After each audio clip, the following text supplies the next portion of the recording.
Welcome to DubLife Diaries, the podcast where passion meets the open road. I'm Joe Person, your host, and also a lifelong dubber. Buckle up, because this ride is just beginning. This podcast is sponsored by Volksmania magazine. Good times, great cars, awesome Volksmaniacs. Visit Volksmania.com to learn more about this class-leading VW magazine. Welcome back to DubLife Diaries, the podcast where we dive headfirst into the stories, the passion, and obsession that fuel the Volkswagen community. Today, I've got one that is absolutely awesome for you. I'm sitting down with Greg and Andrea Davenport, the powerhouse couple behind Groovy Days VW photo bus.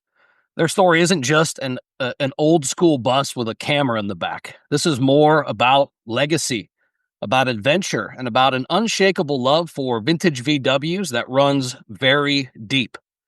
From military service to road tripping across the country, they've lived a life full of twists and turns, maybe even a few breakdowns along the way. Some mechanical, some might even be personal. But we're talking dream builds, road trip highs, and those moments that leave you stranded on the side of the road at 2 a.m., have you thinking, what am I even doing out this late anyway? But guess what? That's the magic of the dub life, lifestyle. That's what we do. It's unpredictable, it's wild, and it's damn sure never boring. So lock in, because this conversation is going to be one for the books. Greg and Andrea, welcome to the show. Thank you. Thank you for having us. We're excited. Yeah, thank you guys. I do appreciate you guys spending time. I've contacted a lot of companies, and I've been really working on trying to get guests. So I just really appreciate your time. Thank you guys. Oh, all right. Thank you. Before we dive in, I do have a couple of shout outs to explore. Number one on my list is my wife. I feel like I'm the luckiest guy in the world, but Stephanie is her name, and I do just want to thank her for her endless support. I think my success is because of her support. So shout out also to my buddy, good VW dude. His name is Dave Holmes.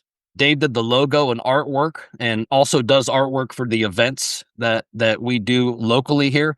If you're looking for a fresh perspective on VW art for your show or any stickers, give my buddy Dave a jingle on Instagram. He's DJ Dave Wave 138. So let me spell it for you. On Instagram, you type in the @, you say DJ DAVE, like Dave is first name, and then Wave, WAVE 138. Hit him up for any type of artwork. My buddy Paul K, Volksmania magazine. Man, this one I'm just excited about, because I've just got stuff coming. I've got a feature. DubLife Diaries has a feature in the magazine coming where we're going to explore previous episodes and just kind of hit the print vibe that, really is kind of, I feel, coming back. I'm just super grateful. And we're covering some shows in Florida this year that are going to get magazine exposure. Volksmania is international. They got magazine issues coming out all over the world. So how awesome it is to have that opportunity. And then lastly, this blew my mind this week, y'all. My podcast hit number one in Poland and in Ireland this week. I woke up in the morning to being number one out of hundreds and hundreds of automotive and leisure style podcasts. I hit number one. So I want to thank Ireland and Poland for making my podcast number one. I greatly appreciate the support. I'm happy you guys are vibing with the podcast. All right, guys, sorry to take your time. Good job. That's awesome. Exciting news. Sorry to take your time away. Back to you guys. No, congrats. Congrats. That's a big deal. You have every right. You've earned the right. Oh, thank you. Yeah, congratulations. Yeah. Thank you. That's so cool. All right, so back to you guys. So how did today start for you two? Any VW related adventures before sitting down with me today? No. Zero. Not today. Today. They're covered right here to my left in the backyard. And we both went to work. We have 3 kids, went to school, worked full time, picked up kids, had tutoring. One's at baseball practice right now. Yeah. So cooked dinner. I got off work. I hate, I drive an Atlas. So I wasn't a VW today. Okay. Hey. Cool, but it wasn't air cooled. That's all right. I guess it did then. You did have a VW adventure. And no mishaps. So we were good. You did your day. So Groovy Days VW photo bus. What's the elevator pitch? If somebody asks you guys, hey, what do you guys do as far as the photo bus goes? How do you answer? So we do events and photo shoots, and I think our big thing is we provide all the props for that.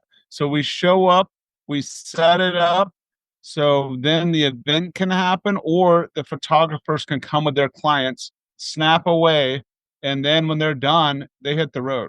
So we set up, supply everything quick and easy, and everyone gets to enjoy Groovy Days. Okay.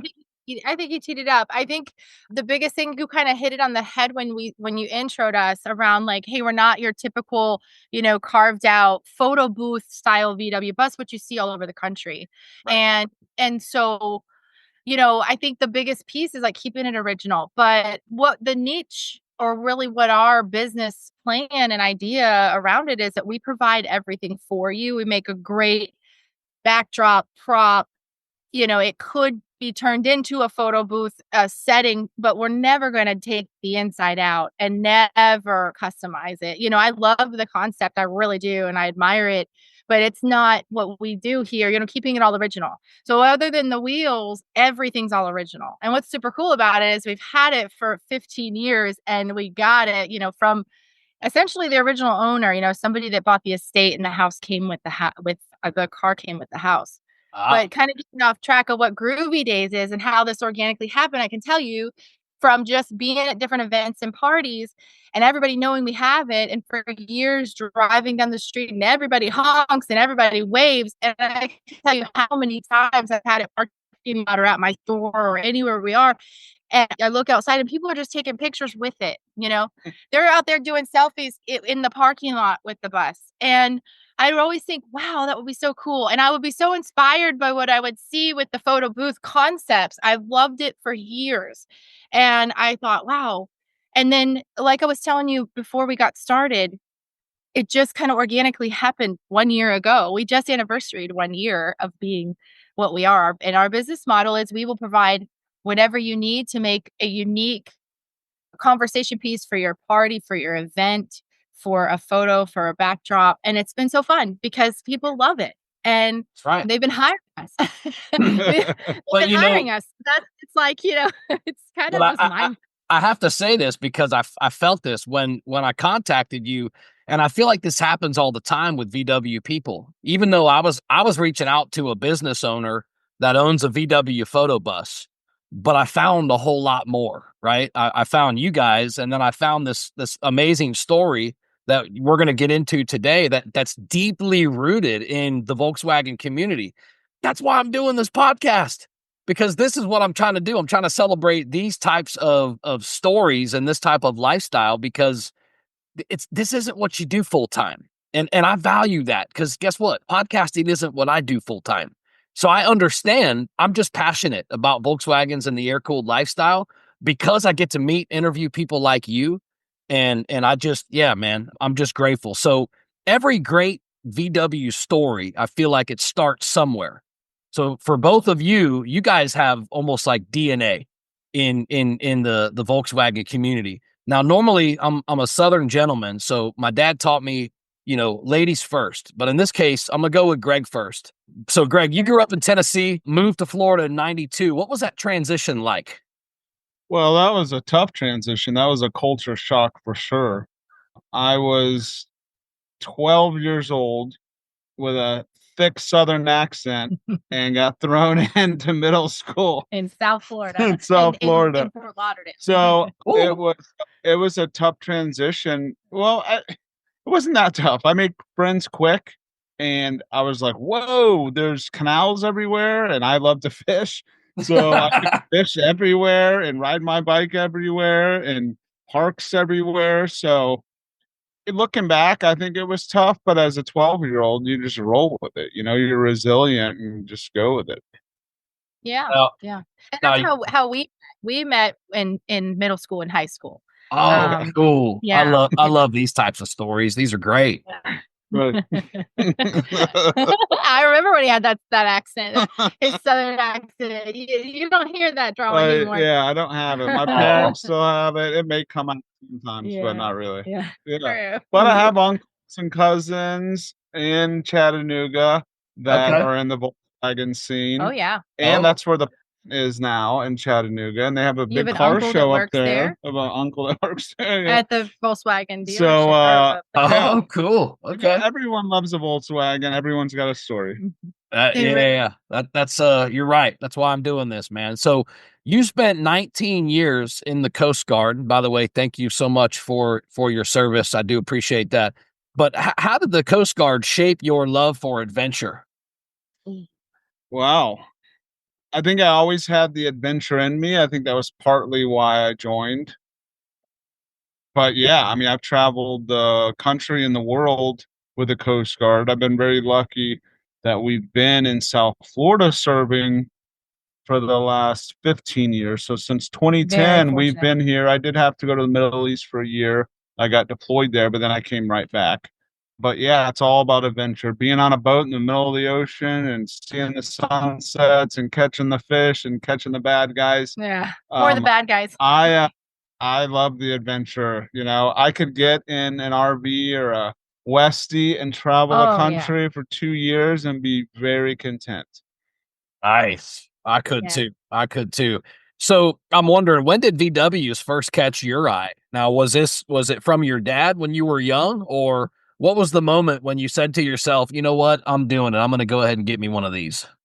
Yeah, so it started when I was young. My dad had a Beetle. He's not a car guy or a Volkswagen guy, but in the 80s, I think a lot of people have those memories and, thoughts. So there's a lot more Volkswagens around. So we had a forest green Beetle, have no idea what year it is. Had a big rust spot in the back quarter panel. And me, my brother and sister, called it the birthmark of the car. So I have that on memory of riding around in a Beetle. And then Herbie, I mean, we all grew up. Grew up in the 80s. So watching Herbie, we all watched it. We were fond of it, part of our life.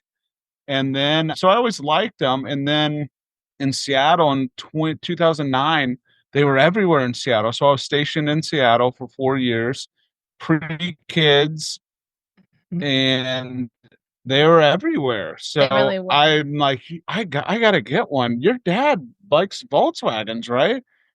Because I always heard the stories about Jerry, because I knew Jerry since I was in middle school. But her dad, Jerry Yaw, wasn't in the scene, didn't own him. I never saw him work on it, but there was always these stories about in the 60s and 70s. 80s. Yeah, it was his first car. Lots of Volkswagens. I was brought home from the hospital in a a red squareback. I think that he always was into Porsches and VWs, and since he was a kid, because they were easy to work on and they were the everyday car. They were everywhere, and so I grew up when I was young. My parents split, and I was raised by my dad, and my dad raised all four of us. And so there was a time where, he worked for the phone company. He worked for Bell South for 35 years, but he always was always a car person. My dad was always under a car. We had lots of cars. There was always cars. And he took some time off, I think, from like the business side of it and flipping cars and fixing engines and doing the repairs because, he worked full time at the phone company and he was raising us kids. So it wasn't until after he retired, everybody was kind of grown and moved out, that he kind of got back into it. And that was around the time. So Greg and I got married in 2006. And that was around the time that we were talking. And I think did dad get there was something like a 914 or something that I don't know. Anyway. I don't remember that, but we were in Seattle. So I really wanted one, and she was pregnant, 8 months pregnant. And Jerry was coming out to Seattle to help us out, with our first child. We didn't know what we were doing. First grandbaby. Living across the country. My dad and I were very close. He raised me since I was 10. Yeah. We had an aunt and uncle that lived in Seattle, so we had a little support. But he was coming out, brothers, sisters were coming out. And I started talking to him, hey, when you come out here, will you help me find a bus? And he's like, absolutely. So right when he got there, we started looking at all of them, and it blew my mind, his knowledge, because I just didn't know. I'd always heard the stories, but we rolled up to one we own now, and it was an old German guy had passed. It was an estate sale, It was the original owner, and there was a tree growing out of it. It hadn't run for years. And I negotiated a price with him, and then Jerry's like, "Don't worry, I'll get it running." So I negotiated the price, bought it, Believe it or not, and then we drove it home. he really did. Well, we showed up with a gallon of gas. We had gas and we had a battery. He knew exactly what we needed. And then during that 2 months of that visit, we bought 3 buses and a bug. Yeah. So we stayed out there with none of them ran. We'd show up and he drove them home. So I was looking at him like he was a wizard. I'm like, "Whoa, you're good." And he was having so much fun. He loved it. He flew. His love came back. Reignited him. His love came back, and it never stopped since. And so this was like 15 years ago. So he would have been about like 62, 65, about. And and he just really just jumped right into it. And then he reconnected with his old buddies from down here and built such a community. Wow. And actually, for the last about 8 years, he ran a shop out of the back of his house over here in Oakland Park. And he left that house to my brother. And that's now my brother is doing it. And I don't know if you say you sent him a video or sent him a little bit of backyard.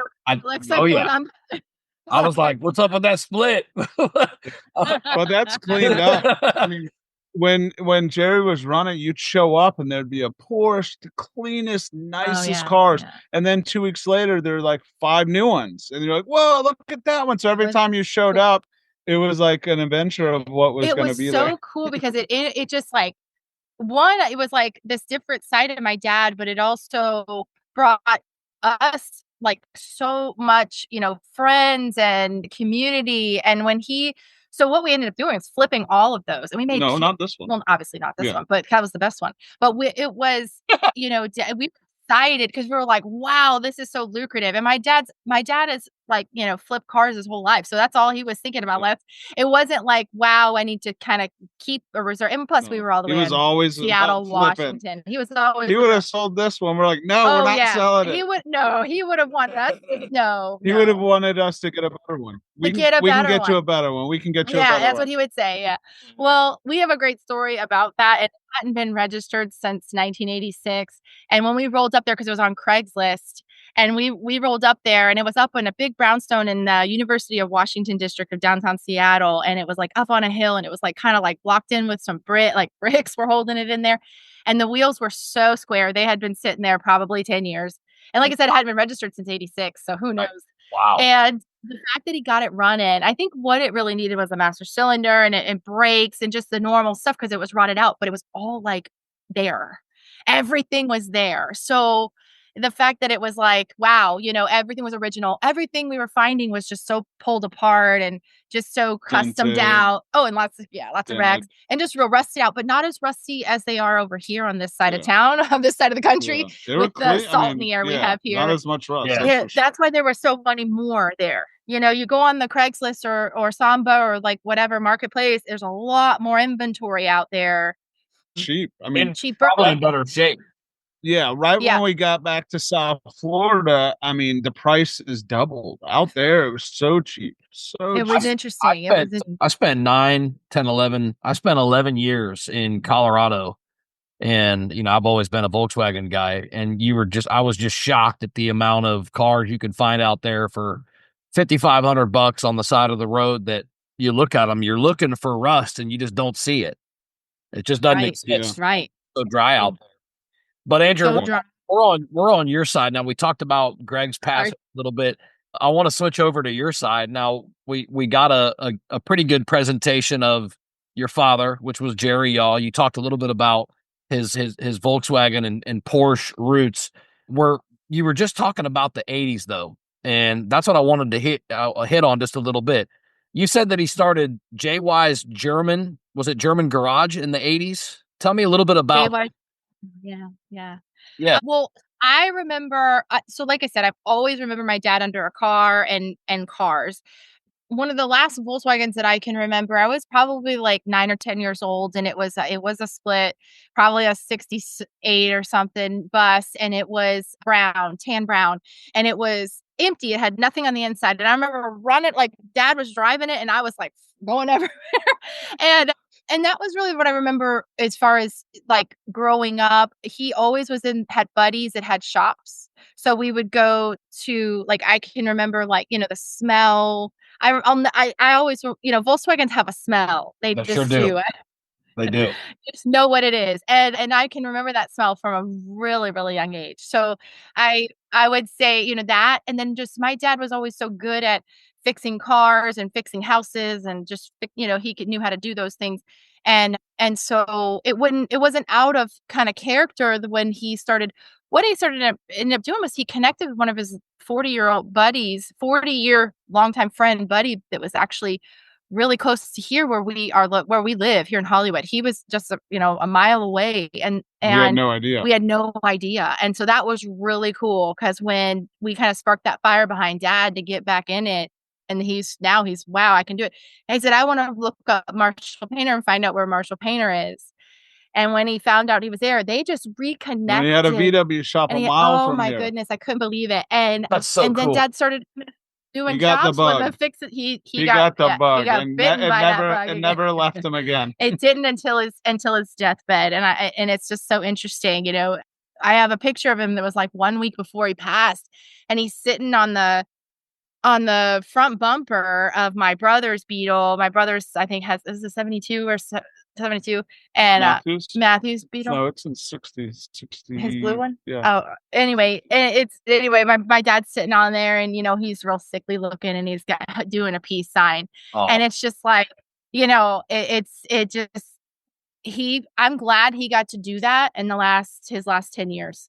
Yeah, I really am. Enjoy.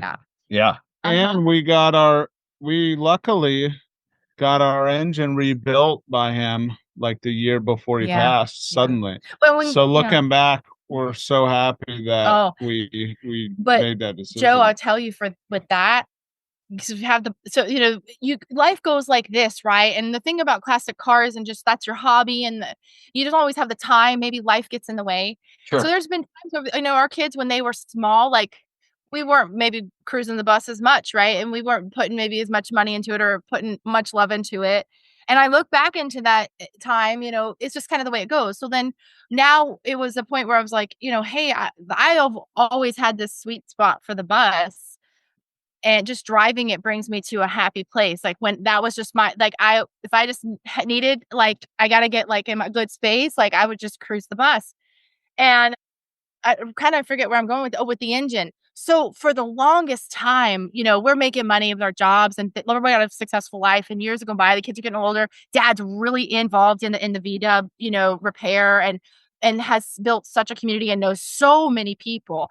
I have a video of the ride that we did for him on the memorial that we had for him at Reynolds Park over here in North Miami Beach. And it was really cool. We had 30 cars deep, Volkswagens. We did a ride from the beach all the way out west to 27. Awesome. But so the community that he created, I guess, and clients, friends. So he's rolling it, and the years are going by, and he's like, "Listen, we got to rebuild the engine. Because it was all original. Like, everything in there, it was going right. We changed we rebuilt some things, but like really didn't get in there, take the heads off, and just start, get it all new in there." Yeah. And he was pushing to do it, and we kept putting it off and off. And then when Greg deployed, he was gone for a year, and we had a little extra money, and I said, I want to put it in the bus. And that's when, I got it repainted, and we did some of the rust and the headliner, and we rebuilt the engine. And we got her back to, where she needed to be, because everything was 1972 and needed a little love. But I think I look back on that, Joe, and I think that my dad maybe knew he was sick, and there was like this strong emphasis of like putting that time into the bus for us, which, for a while he was too busy. He was working on other people's cars, and he was making money and working on other people's cars, and didn't really have time, and we didn't have the time. So the way that it, like, looking back, of course, I think it was all meant to be. It was all meant to be. And to Greg's point, we're really thankful that we rebuilt the engine before he passed away. You had mentioned even earlier, your brothers are all VW guys too. How's it feel to know that the legacy is still rolling on? Special. And it's very warming, and it's comforting. And I think that it's like a life cycle of what keeps us, it even keeps us close. You know, my little brother Matthew, there's 8 years between us, and we're the closest now. You know, we're practically neighbors because my other brothers live 2 hours away in Port St. Lucie. Okay. But Matthew taking over the shop and all the knowledge, we didn't even know that he had the knowledge that he has, and he was able to kind of just pick that right. But of course, you know, he's been driving, he's been pushing a Beetle for almost 10 years it was as his his daily driver. for a while. You know, and all my brothers are pretty mechanically inclined and know, you know, the basics. And so, you know, the more I know about Volkswagens, you know, the people tell me is Volkswagens are pretty easy to work on. And one of the more easier cars, you know, once you know and you get what you're doing. Yeah. But my brother saves the day for us, you know, quite often. Yeah. Especially So hear his repeatedly restoring. I want to touch on him for a second because I think that was Jerry's last shop, right? The home shop that was Oakland Park. It was. Yes. Okay. He passed away there. And Matthew's the one that took that over, right? Yes. Okay. Yes. Okay. Yeah. So this was Dad's house. It was. Yeah. So we had a small house on a double lot and had a shop in the back. Big yard, fenced out, and big garage with a couple concrete slabs. There was nothing. I actually fantasize about that right now. Yeah, at my house, I have a decent sized space, you know, over on the left side near where the master bedroom is, and I've always pictured in my mind I've got a little garage over there, and it's got a lift, you know, and I don't have to mess my back up because I'm 47. I got a bad back now. I can just lift the car. So, you know, honestly, you know, dream come true, right? You're at home and you can work on your cars. Yeah. And I don't even know if he knew it was going to end up that way. I think he just started working on one, and then another one came, and then all of a sudden there's engines everywhere, beaters, nice ones, good ones, hard. There's so much stuff engines there. everywhere. It grew. So when hurricanes came, we had to rush there and worry, you know, because there was parts everywhere. Yeah, we had to strap a lot of stuff down. I bet. Well, and so cool, especially nowadays, they're all such good investments. Oh, yeah. Well, and one of the things I remember my dad used to say is that what was great for him is that everybody loved VWs. And everybody was, you know, into the culture and the community, but not everybody knew how to work on them.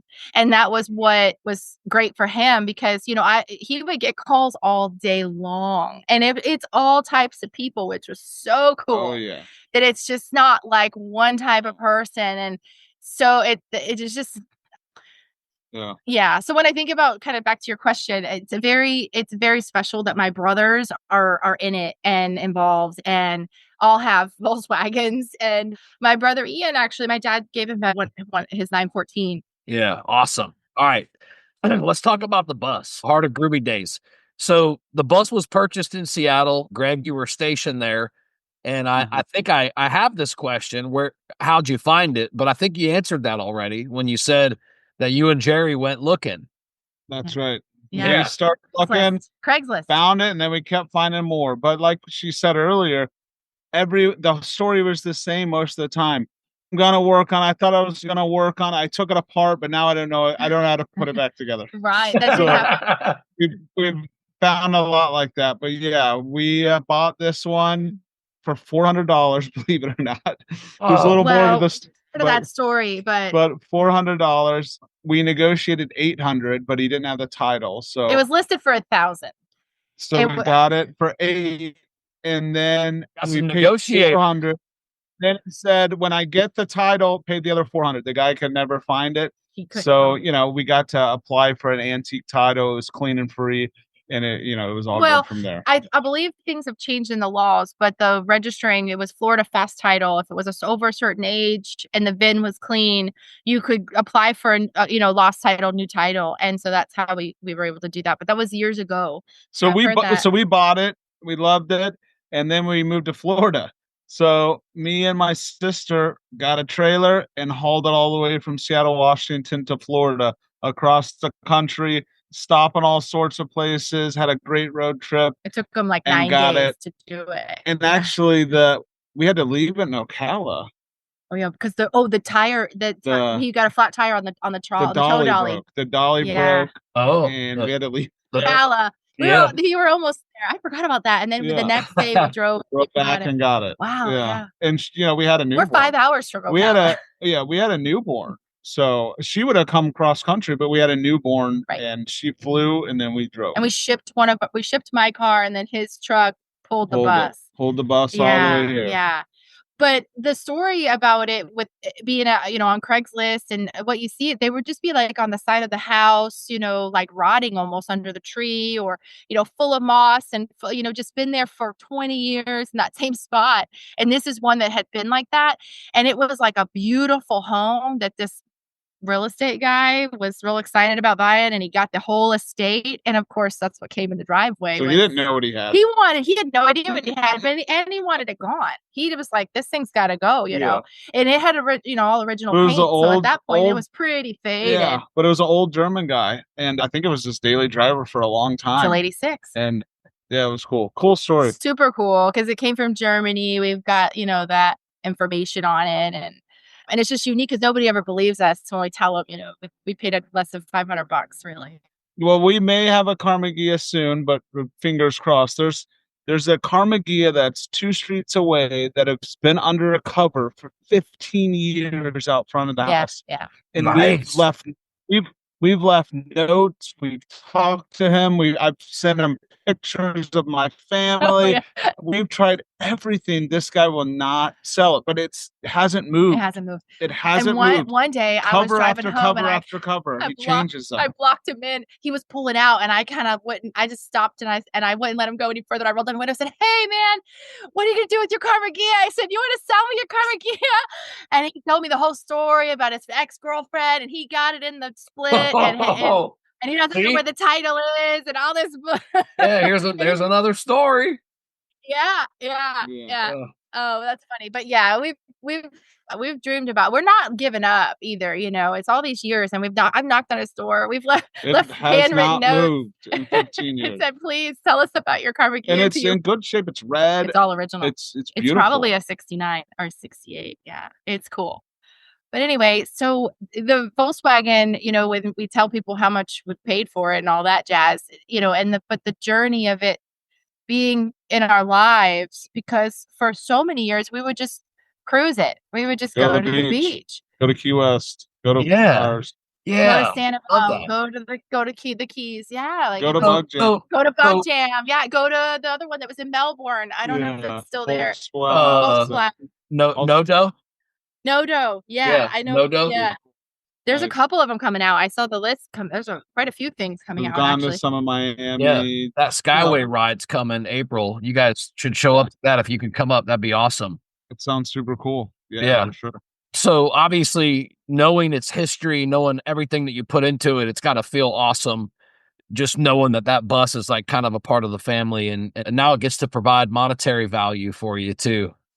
That's crazy. That's the craziest part. We still just kind of scratch our heads and say, like, is this real? Yeah, cool. We had probably our, one of our biggest events just this past weekend in Key Largo. And we both kind of just looked at ourselves like, oh, like where are we? Like this is, and it's what is so funny is and exciting. And then I guess just mind blowing is that people are so excited about it, and people really are wanting this. They want it. Like, this is what I want. And just the enthusiasm, it's like, wow. So, it's kind of niche, little, different, but I think we're just getting started. Yeah, I like that.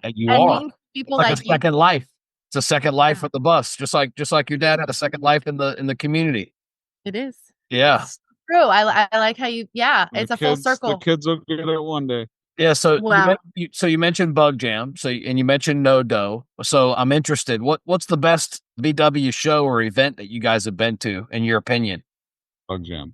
Probably Bug. Have you heard of Show and Shine? You ever heard of Show and Shine? It used to be in Fort Lauderdale. It was in West Palm. No. That one. The local ones.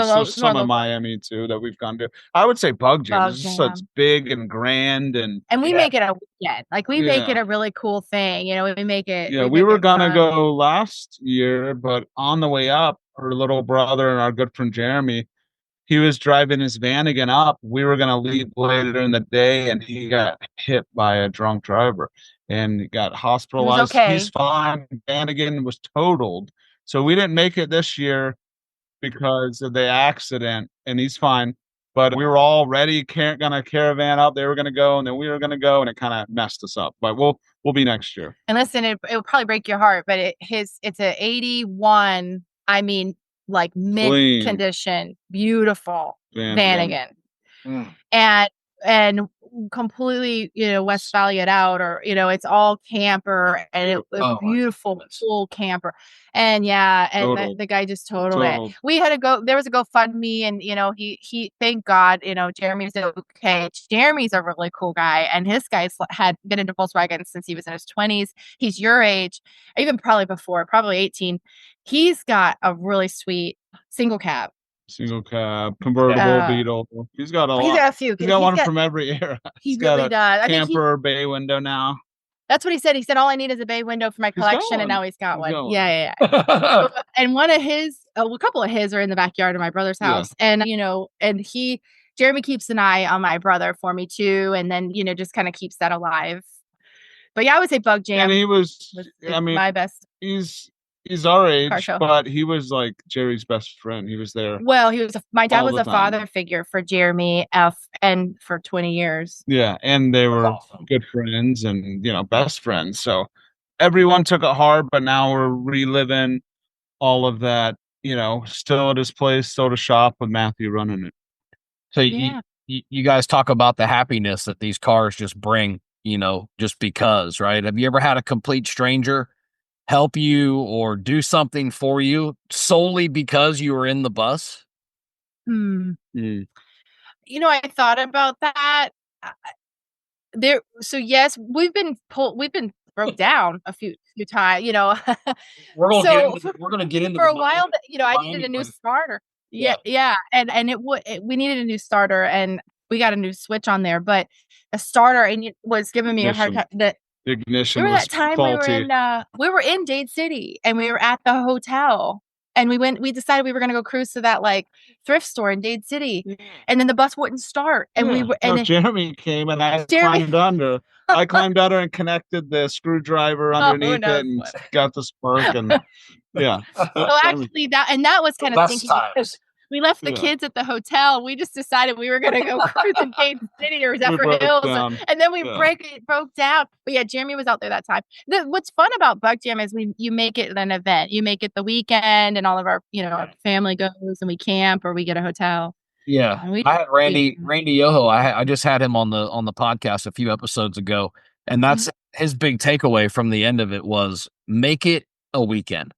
Don't come one day, come camp, eat, chill, enter the car, enjoy the music, all that good stuff. So yeah, let's touch on the Miami Brewery breakdown.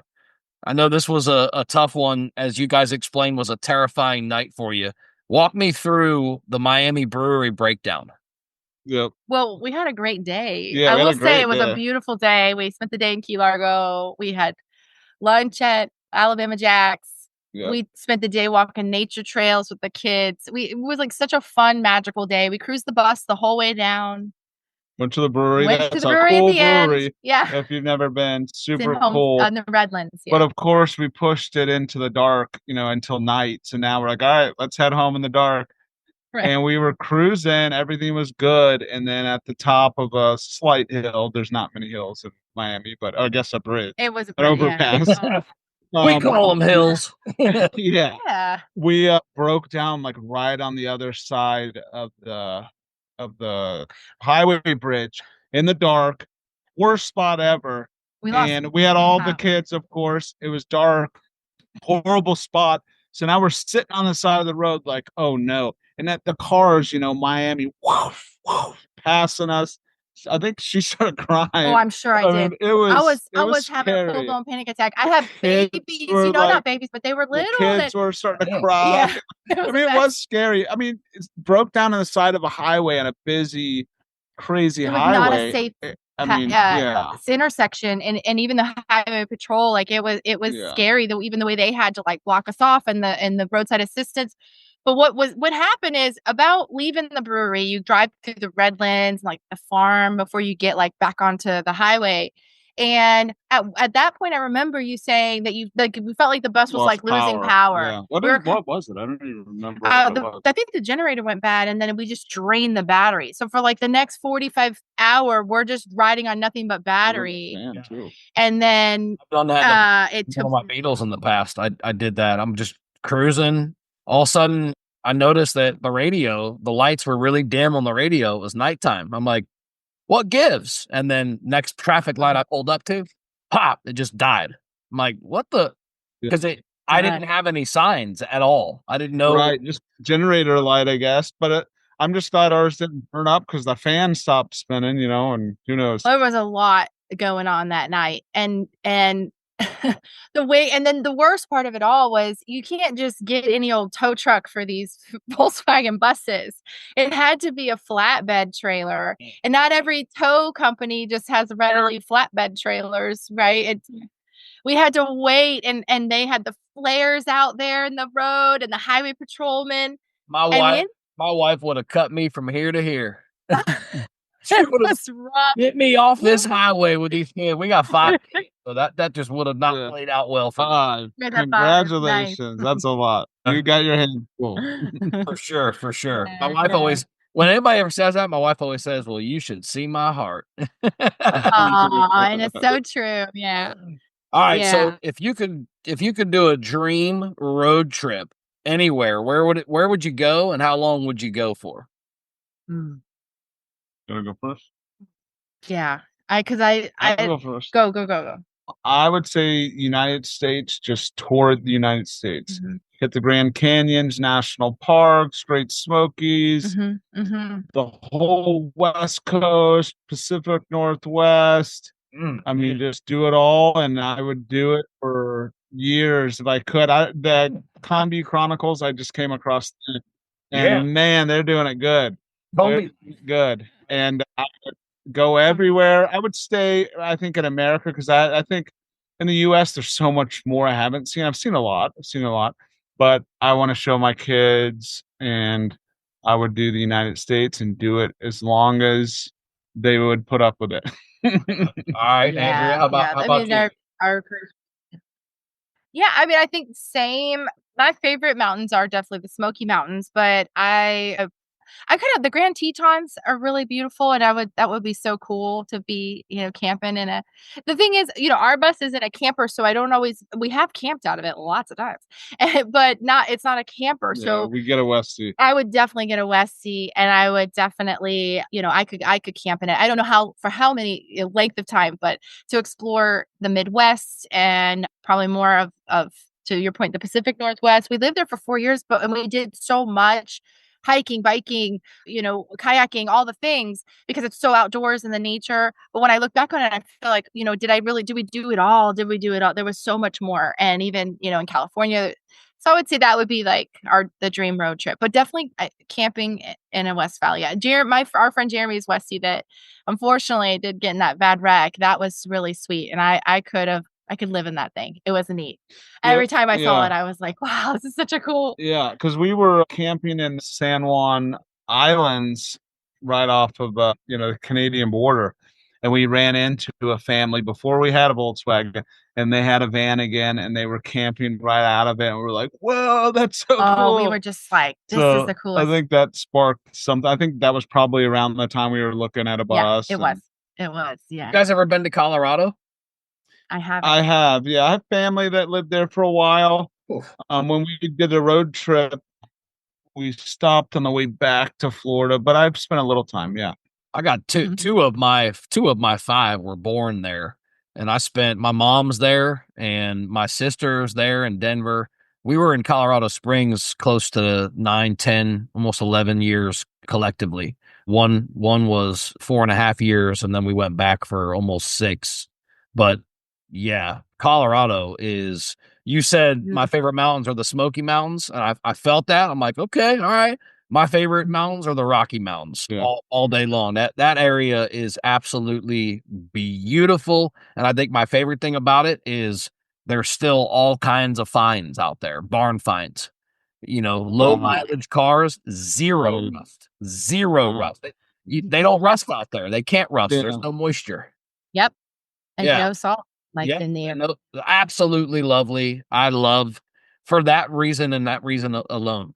Then the mountain cruises are awesome. Now, I know we all live in Florida now. I don't want to act like this isn't awesome.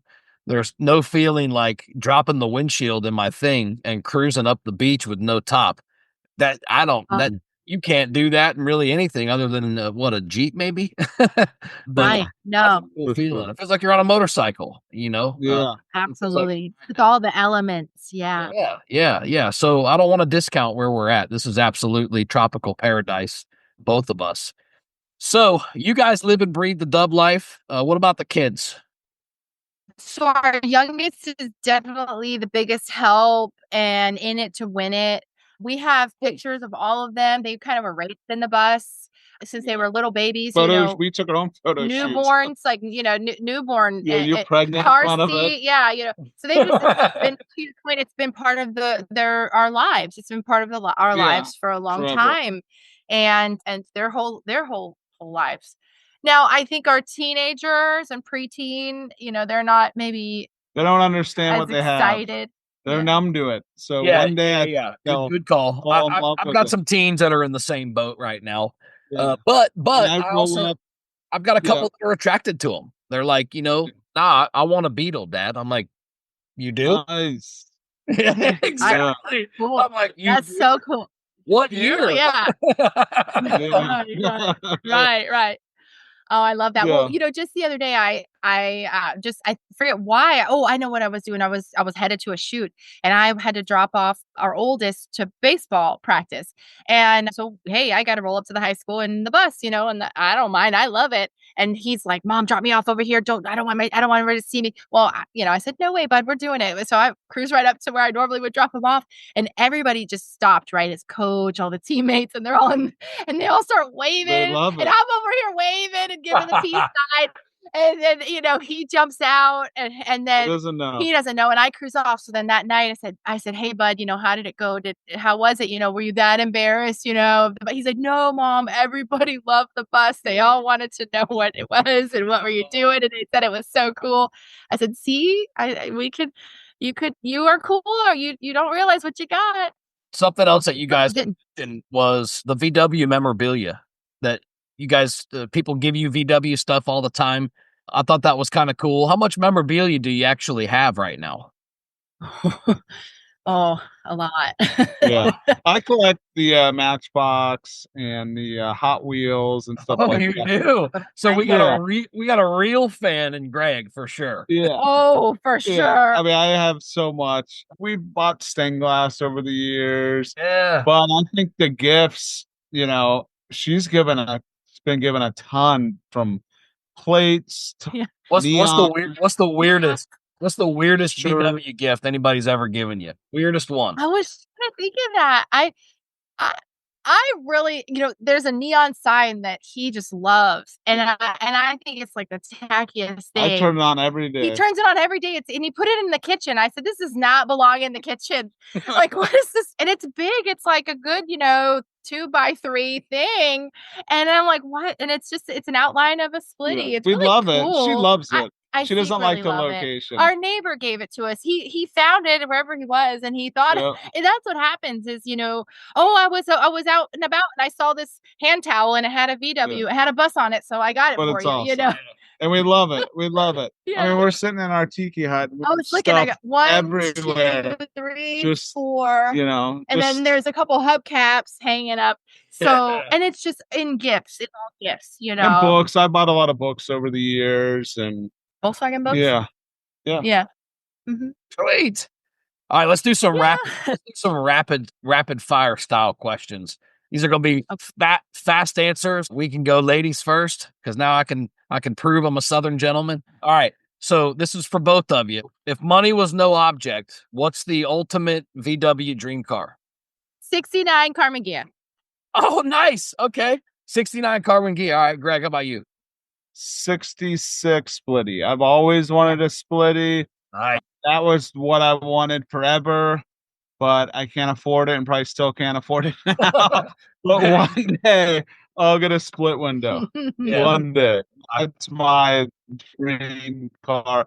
And the more I hear about it, people want the bay windows because they drive better. But I want the one that doesn't drive good and just iconic. Cool, man. Cool. I'm a split guy too. I love them. I absolutely do. But at the core, I'm a Beetle guy. I love Beetles. I've got a Carmen Ghia. I've got a thing. I've had Beetles, several of them. But I just like the Beetle. I just like how they roll. I just like them. All right. How about a VW road trip? If you could take one with any famous person, past or present, who would it be? So the way I see this, you have to take someone that'll enjoy the experience, enjoy the heat, enjoy no AC, and they got to give you some entertainment. So I would say it's got to be a musician or a storyteller because, there's a lot of time there. So I would say a young Elvis Presley, a Americana, Southern, can play music and he's a storyteller. And I think that would be cool to tour, America with a young Elvis Presley. Awesome. Yeah, I'm right there with you. Are you really? Okay. Yeah. You guys I really am because, when we got married on our honeymoon, we went to Graceland. Dude, I was just going to bring that up. I was going to say, you guys will love this. My wife and I, years ago, we won a trip to Graceland and this whole tour. And we got to go through the house and then we went on this tour all around, beautiful area in Tennessee. We saw where Elvis first performed. We saw all this cool stuff. It was such a cool tour. And then the guy that was on the tour was playing the guitar and stuff the whole time. He was also an entertainer and, had his own thing at this bar later in the night. And it was just such a cool vibe. We love Tennessee. We love Tennessee. Yeah. Yes, sir. Yeah, we do too. And I think maybe right when he got out of the military, pick his brain on that. And I think it'd be great. I think cool. So both of you say Elvis Presley. Yeah. Yeah. I Cool. think it's cool. Yeah. All right. How about this one? What's the biggest moment while driving a VW? Had one recently going to a photo shoot and forgot a prop. Yeah. Yeah. Forgot a key prop. Yeah. And we were already 30 minutes down the road. Yeah. And we had to pivot. Divide and conquer. We sure did. And that was an moment. Yeah. I would say I was driving. I took it down to work. I used to drive it down to Miami Beach a lot more than I do now.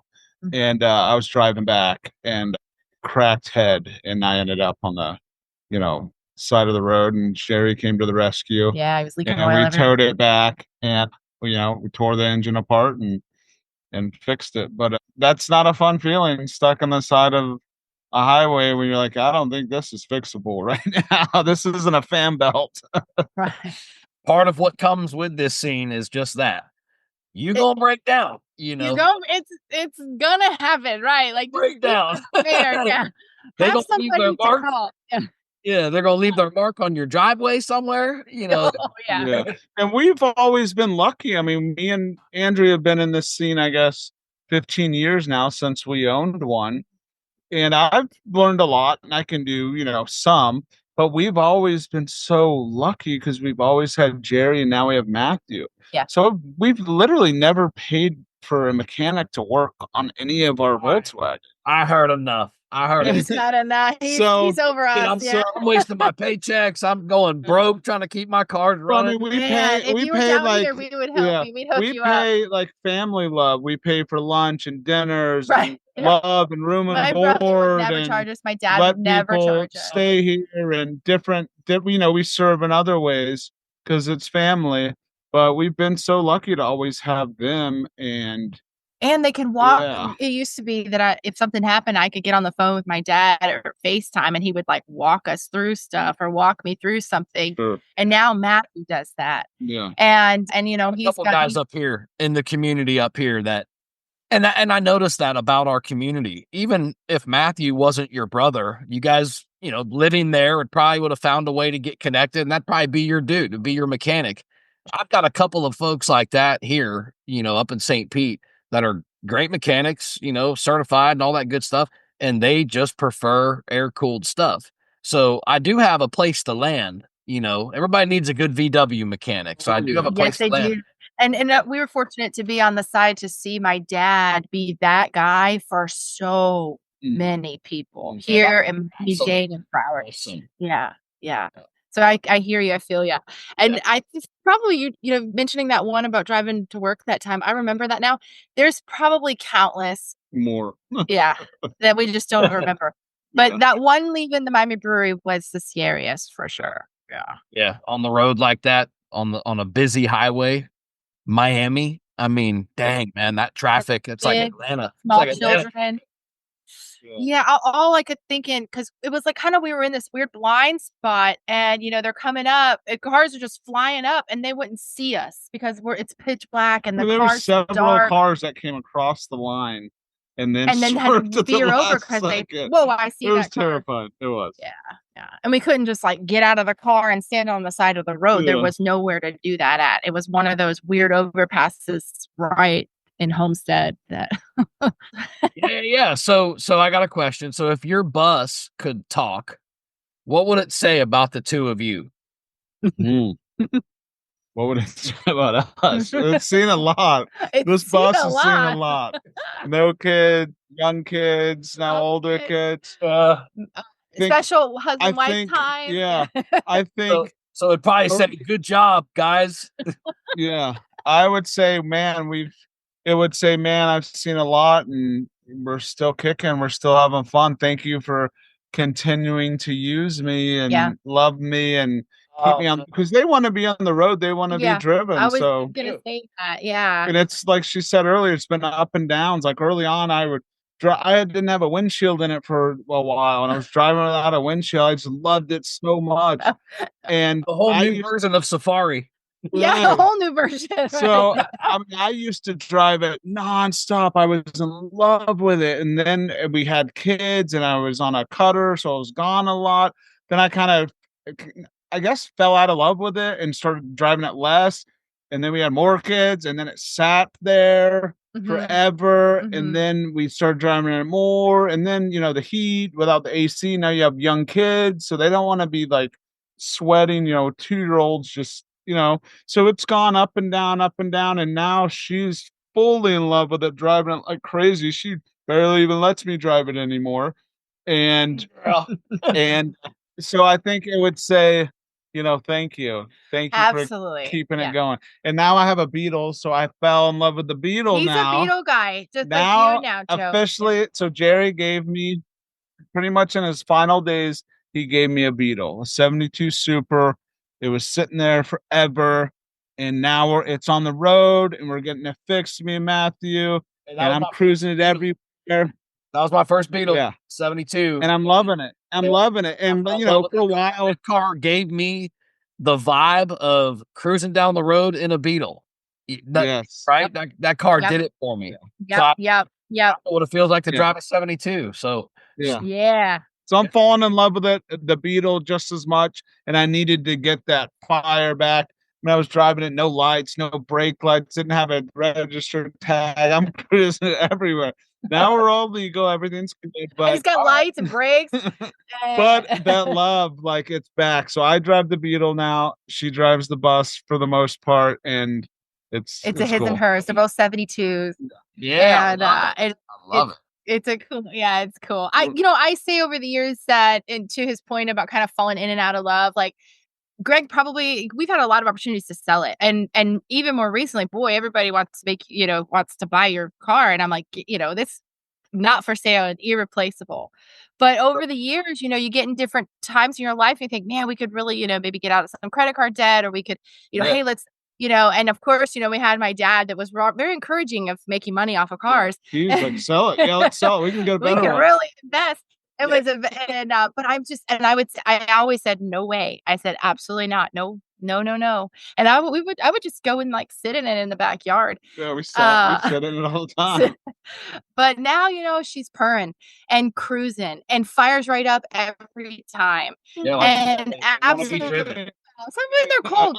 Hey, it's a cold start. There's no choke. So it's gonna be cold, but especially when it's a little colder. But it's got to be driven. They need to be driven. And when I say like I come out of the side door and like walk down to the driveway where we have her, because we in our house we have a driveway in the backyard with alleys in our backyard. And she's smiling at me. When I walk out, the bus is just smiling at me. Like, there she is, And so I know that fresh paint and the things we've done these last few years, just bringing her back to life, it's just inspiring. And I think it's inspiring, like, on a lot of levels, because it's so fun to hear people's stories. We heard so many. Yeah, look at you. You're making it. Everyone has a story. Yeah, and thank you for sharing. And thank you for really, capitalizing on this and giving us an opportunity and a platform to tell our story. But it's you guys make the community.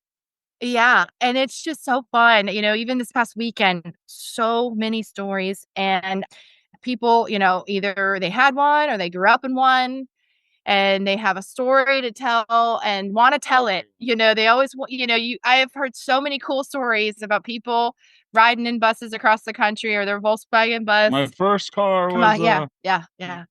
And so that, to me, is why I do. It's very rewarding, because it's special, and it again kind of brings me to that place of, like, my dad was kind of carrying on a legacy or created almost that, legacy that I can carry on. That's super awesome. By keeping the bus alive, yeah. And I'm glad that you decided to, because like I said, reaching out to you guys, I never would have expected to have to find a diamond in the rough like this, with a deep rooted, VW family, multi-generational, into the mechanical side, still doing it, have a home shop. I mean, come on, man. It's like, but that's what happens. You just extend yourself a little bit and, rattle your comfort zone and reach out to people. And I swear, this is just the beautiful stories that this community shares. So I'm curious to know what's coming up next for Groovy Days. Do you guys have any big events or any big plans? I know you said you just did your biggest event just a couple of weeks ago, right? Mm-hmm. This past weekend. Yeah. So then that was booked over a year ago. So it was like on the horizon for so long. So now that that's done, we're looking to Easter. We want to get involved in weddings. We want to get in senior pictures. We want to get on the events and stuff. Right now, I think we need to start advertising, getting new sets ready. We don't have a lot on the books right now, but that's kind of how it goes. We push hard, get a lot scheduled for that season, whether it be Christmas, Valentine's Day, get those done, and then we turn the page and move to the next. So that's kind of where we are. Kind of you guys are pretty attached to the wedding industry. There's ups and downs in the wedding industry. There's busy times where they book, and then Yeah. So, and it's hot in South Florida. The season is important. October to March. We only really just came off of our first real year, and the way that we even kind of evolved into what we evolved into and what we've become is just like social media born and driven, and which is so interesting, because I think if we did more like sponsoring and more things that we could put ourselves out there a little bit more, but we just haven't ever really done that, because we live in a really big area, very highly populated, Miami and Broward and Palm Beach. And so that's our kind of our territory, if you will, our areas. And so it's a lot of photographers, but really what has been our clientele, more than the eventing side or the party side of things, celebrations, different, occasions. But the way that everything kind of, again, has kind of evolved, even when that night in November, when we did that show or that fundraising event, and then that girl said, we want to hire you for my Christmas party for my neighborhood next month. And we kind of looked at each other, what do we charge? What do we tell them? We've learned so much. We've learned so much, and we've grown so much, and we're continuing to grow. And we have a lot to learn still. Oh, absolutely. And I consider myself a business person. I've worked in retail management for 25 years, and that's just, I know how to run and operate. But, there's another side of it when it comes to it's so interesting, because everybody's so in love with the bus and has this backstory and this like nostalgia. The people that we have met that have hired us are just incredible. And it's so cool. Even like all the photographers, like everybody is just so nice, and they want it's nice. It feels good to have that, need that you can fulfill for people. We've had no bad experiences. Said anybody that thinks that it's cool, have a Volkswagen, a classic car in the background of their picture. They're cool people. Yeah. Yeah. That's for people. Yeah. So Yeah. I'm glad Yeah. you're saying that. And and Joe, when we did that Christmas party that December, and we were so funny the way we rolled up there with all of our heartfelt and homemade, decor that we just pulled out of like our personal Christmas decorations. And we didn't but when we sat back and watched like 60 people take their picture with our bus, and this was a real, really great community, and they went all out and they had a big block party with their association. So it was like, 15 families. And they went, catered it and tables and tents and the DJ, and they had like Santa show up and the Grinch showed up, and they had a professional photographer with the box lights and all the things. And we just sat there and went, whoa. And that was on a Saturday night. That Sunday, I didn't sleep. I was so fired up because it was like, whoa, we could do it. And it's so funny because we both have careers. We've worked our whole lives, but we've never had what the kids call the side hustle, this doing this thing on the side. And it has been it's how a lot of really successful companies start, actually, right? They start as a passion, something that we explore as a passion, right? It becomes something that is much larger than ever. So we're gonna try to grow restoring the Beatles. So we're gonna add that to the photo shoot by holiday, and maybe have them both at events. So that's coming. Yeah. She's not in the greatest of shape right now, but she's gonna get paint, and she's gonna. I mean, and my true love of Volkswagens, honestly, is the beat up, rusty, smelly ones. I like those. He likes patina, But I realize this has to be painted for photo shoots. But yeah, I like the rusty smell. I mean, I think fresh paint gives you stress, and I would rather when it's too clean, a beat up, rusty one. Honestly, deep down, I don't enjoy it. I got some rust spots on the little couple of small spots on the fender of my thing, and then one on the driver's side front panel. And I keep saying, "Oh, I want to get it fixed. I want to get it fixed." He's like, "Why? Just enjoy it. Yeah, just enjoy it." I'm like, things are cool. I've never even thought of getting a thing. I think that'd be awesome. That's a perfect beach mobile. Yeah, it is, man. It is. I never would have thought of getting one either until I drove one with the when I drove one with the windshield down, and I had on my sunglasses, and I just, I've never been a motorcycle guy just because I don't have that adrenaline type thing going. I like 36 horsepower. I like low and slow, just like when I smoke my ribs. Nice. Yeah.